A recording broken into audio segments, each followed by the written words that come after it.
Ixalan spoilers have begun, so we're going to start and dive right into these cards, starting with the one that I already have on my screen. This is Abuelo, Ancestral Echo. For one, a white and a blue, you get a 2/2 flying spirit with Ward 2, and you can pay 3 to exile another creature or artifact you control, and it comes back at the beginning of your XX step. So it's just a good blinking commander if you want to use that in Commander, and there's other formats that can make a good use of blinking ETB effects, so this might actually see some play. Next up is Sahili the Sun's Brilliance. For a blue and a red, you get a legendary human artificer that's a 2/2, blue red tap, create a token that's a copy of another creature you control or artifact, except it gains artifact as a type and it gains haste. Sacrifice at the beginning of the next end step. So I've already remarked on Twitter that this is something you can abuse Obeka Brute Chronologist or Sundial of the Infinite, because if you just instantly end the turn with those, you get to keep the token copies. So those are things that you can either slot this into in the case of Obeka, or you can use Sundial in a deck led by this version of Sahili to get that same kind of effect. And you know my feelings on cloning things and copying things. I'm probably going to play this deck. Then we have Quintorius Khan. For three, a red and a white. You get a World of Starting Loyalty Planeswalker Quintorius. Whenever you cast a spell from exile, it deals 2 damage to each opponent and you gain 2 life. You can +1 it to create a 3/2 spirit token. You can -3 to discover 4, which we discussed that with another card earlier. You reveal cards until you get a 4-drop or less, and you get to cast it for free or put it into your hand. And then you can -6 to exile any number of cards from your graveyard, add a red to your mana pool for each card from your graveyard that was exiled this way, and then you can play those cards this turn. So it's a great recovery mechanic, or you can even use it as kind of like a super mega boost of mana to do like a fireball type effect or something like that. So I think this is going to see play in multiple formats. Then we have Vito, Fanatic of Aklazats. For 2, a white and a black, you get a 4/4 vampire demon with flying. So that's already a pretty good rate, a 4/4 flyer for 4.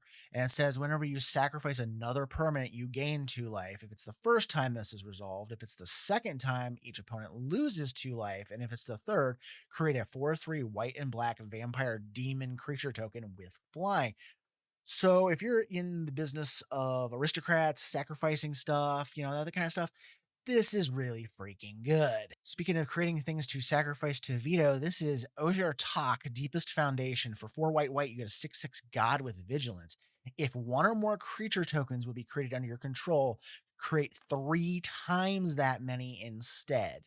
Holy crap and a half. That is kind of busted. And then when it dies, return it to the battlefield tapped and transformed under its owner's control, and it turns into a land. Temple of Civilization taps for a white. And it has a 2 and a white tap, transform it, activate only if you've attacked with 3 or more creatures this turn and only as a sorcery, and then it will transform back into the god side of the card. So, yeah, this is like your token lover's dream, like Morel, Shield of Argive. Loves this card. Holy crap. I can't wait to try this one out. Then we have a reprint, Growing Rights of Itlamok. This was in the original Ixalan set. For 2 and a green. You get an enchantment that says when it comes into the battlefield, you look at the top 4 cards of your library, reveal that. You may reveal a creature card from among them, put it into your hand, and the rest on the bottom in any order. At the beginning of your end step, if you control 4 or more creatures, you get to transform it, and it turns into the basically the fixed version of Gaia's Cradle, Itlamok Cradle of the Sun. It taps for a green, or it taps for a green for each creature you control. Now, I say fixed because Gaia's Cradle taps for nothing if you control no creature. So at least this actually taps for mana if you do that. Next is a character that has only seen a card in the Commander Legends set, Malcolm Alluring Scoundrel. For 1 and a blue, you get a 2/1 Siren Pirate with flash and flying that says when it deals combat damage, put a chorus counter on it, draw a card, discard a card. If there are 4 more chorus counters on Malcolm, you can cast the discarded card without paying its mana cost. So it kind of gives you the option to get a free Madness card off of it once you've hit somebody 4 times with Malcolm himself. And of course, you can also get a counter on there, and then proliferate those counters to kind of speed the process up. And we're in blue, which has a pretty good amount of proliferate in it to begin with. So this is actually going to probably see a little bit of play. Then we have one of the main characters from the story that was just released last week, the Myco Tyrant. For 1, a black and a green, you get an Elder Fungus that's star power and toughness, has trample, power and toughness equal to the number of creatures you control that are fungi or saprolings. So this is kind of slots into a saprolings deck very well. And at the beginning of your end step, create X 1/1 black fungus creature tokens with this creature can't block, where X is the number of times you've descended this turn. So and you descend when you have a permanent card go to the graveyard from anywhere.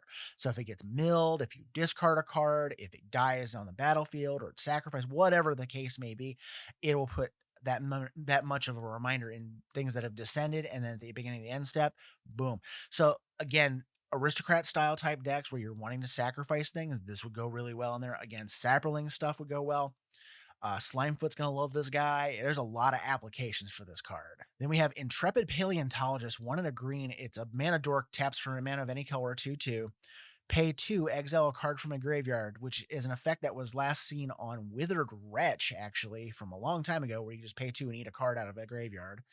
And then you may cast dinosaur spells from among cards you own in exile that were you exiled with the paleontologist. If you cast a spell this way, it enters the battlefield with a finality counter on it.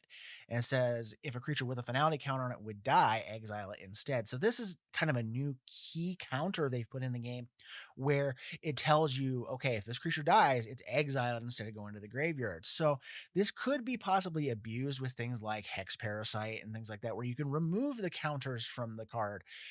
Just, oh, bring it back, remove the counter. I get to keep the creature if it dies the next time, and then do it all over again.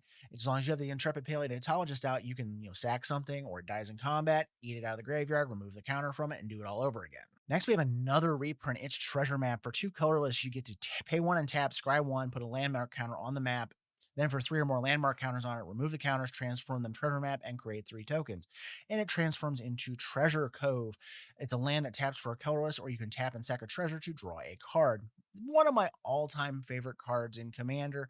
It's just a great way to select cards down through, kind of give you a little burst of mana and color fixing if you need it.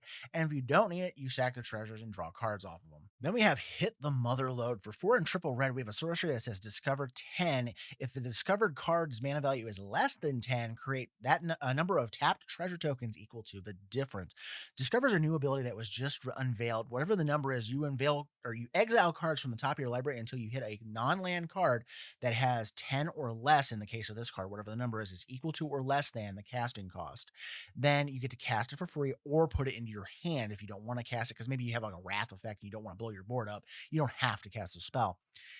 If the discovered card is less than 10 on this one, say it's a 4-drop, as an example with this Wrath effect, you can put the Wrath into your hand and then create 6 treasure tokens, because 6 plus 4 is equal to 10. So this is kind of an interesting way to give yourself a big mana jolt to play even a bigger play the very next turn. It's kind of fun. I think I'm gonna give this one a try. Then we have Throne of the Grim Captain. For 2 colorless, you get a legendary artifact, tap, mill 2 cards. Then we have a new keyword ability called Craft. It says craft with a dinosaur, a merfolk, a pirate, and a vampire, and pay 4. And what that means is you have to have one of each of those 4 cards in hand of those creature types, pay 4 mana, exile all 4 of those cards, and then return this transformed as the other side, which becomes the Grim Captain, a 7/7 skeleton spirit pirate with menace, trample, lifelink, and hexproof.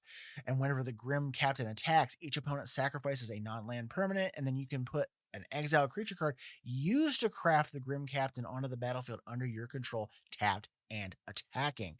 That's pretty awesome. There's a big risk involved of having to sit there and hold the 4 cards in your hand. Plus, you're kind of diluting because you're not playing a creature type centric deck. You're having to play a wide spread. So Commander players are going to love this thing. They're going to try to make it work. It's going to be almost nigh impossible to make it work in limited, and I can't see how well it's going to work in standard or any other format, but Commander players are going to love this thing. Next, we have what I consider the Fixed Tarmogoyf. For 1 in black, Souls of the Lost. It's a spirit that has star and a star plus 1 toughness as its power and toughness. As an additional cost to cast a spell, discard a card, or sack a permanent, and its power is equal to the number of permanent cards in your graveyard, and its toughness is equal to that number plus 1. So, Tarmogoyf kind of looks at, different types of stuff that's in your graveyard. This one just looks for permanents. So this could actually get bigger than a Tarmogoyf, and it feeds itself. So, at bare minimum, if you pitch a permanent to this on turn 2, it's a 1/2 for 2, which isn't all that impressive. But if you're able to start just chucking stuff in the yard with sacrifice effects or anything like that, this can get pretty big pretty quick. And I kind of I'm betting this will see play in standard. And now we have another newly keyworded card here. This is the Everflowing Well for 2 and a blue. You get a legendary artifact that when it enters, you mill 2 cards, draw 2 cards, and it has Descend 8. Descend is a new keyword. It says at the beginning of your upkeep, if there are 8 or more permanents in your graveyard, transform it, and it turns into the Myriad Pools, which is a legendary artifact land. Tap for a blue. Whenever you cast a permanent spell with the mana that this thing produces, up to one other target permanent you control becomes a copy of that spell until end of turn. So you can kind of cast creatures like permanents and stuff into it and create a temporary copy by turning something else of yours into something. Now, this has a couple of different things you can do with it just off the top of my head. You can create like a attacking version, something that can attack because something was already sitting there because of no summoning sickness. So the thing you play can't attack, but the other one can become a copy of it and you can swing. Alternatively, if you're playing like a control deck, you could turn like your threat creature into an enchantment or an artifact or something like that that you're casting, and then turn around and nuke the board because it'll still be that artifact or enchantment until end of turn, and then the end of turn it turns back into its creature. So you get to keep your creature and everything else dies. Then we have one of the land cycle. It looks like it's going to be ally colors here. It's Restless Prairie. It enters taps for green or white, and then you can pay 2 white green, and it becomes a 3/3 green and white llama creature until end of turn that's still a land. And when it attacks, other creatures you control get +1/+1 until end of turn. So this is great for token strategies that are trying to go wide in the first place. So then they go wide, and then you get to pump them up with this if it's part of the attacking crew. So that's kind of neat. They didn't have the regular art for this one. It's Bartolome del Presidio, and it's a 2/1 Vampire Knight for a black and a white. And if you sack another creature or artifact to his ability, you put a counter on him and he gets bigger. I mean, it's a it's a sacrifice engine that can sit in your command zone and it's free. This is going to see play in Commander as either a Vampire's Matter type deck or some other way that this is going to get used, or it might even just see play in some just straight up aristocrat style decks. It's got a lot of applications. Then we got another reprint, one that I absolutely hate. Gishath Sun's Avatar, 5 red, green, white, dinosaur avatar 7/6, vigilance, trample, haste. And when it deals combat damage, reveal that many cards from the top of your library and put any number of dinosaur creature cards from among the revealed cards onto the battlefield and the rest on the bottom of your library in any order. So yeah, they can't really make a better dinosaur commander than Gishath, so why not reprint it? Here it is. Then we have the last card that I have revealed so far as of the time of recording. This is the Enigma Jewel. For a blue, you get a legendary artifact. It enters the battlefield taps for double colorless, but you can only spend it to activate abilities. And then it has the craft ability that you craft it with 4 or more non-lands with activated abilities. So these can be lands, they can be artifacts, creatures, whatever. They just have to have an activated ability on it. You pay 8 and a blue, exile this artifact, the 4 cards from the permanents that you have, and then return this card transformed under its owner's control. You can only do this as a sorcery. And then it becomes a Locus of Enlightenment. It has the activated abilities of the exiled cards you use to craft it. You can only activate each of those abilities once each turn. And whenever you activate an ability that isn't a mana ability, copy it and choose new targets for the copy. So this is a really, really powerful effect, but it's also really, really hard to pull off because you're relying on having to pay 9 mana first off, and having 4 cards with activated abilities. Again, it can be lands, artifacts, whatever, on the battlefield in order, and then exile them with this and pull them back in and do it. And this, unlike that other card with the craft ability that I mentioned earlier, you don't get the cards back like with the Grim Captain. This one, if they blow it up, you lose 5 cards. You will get 5 for 1.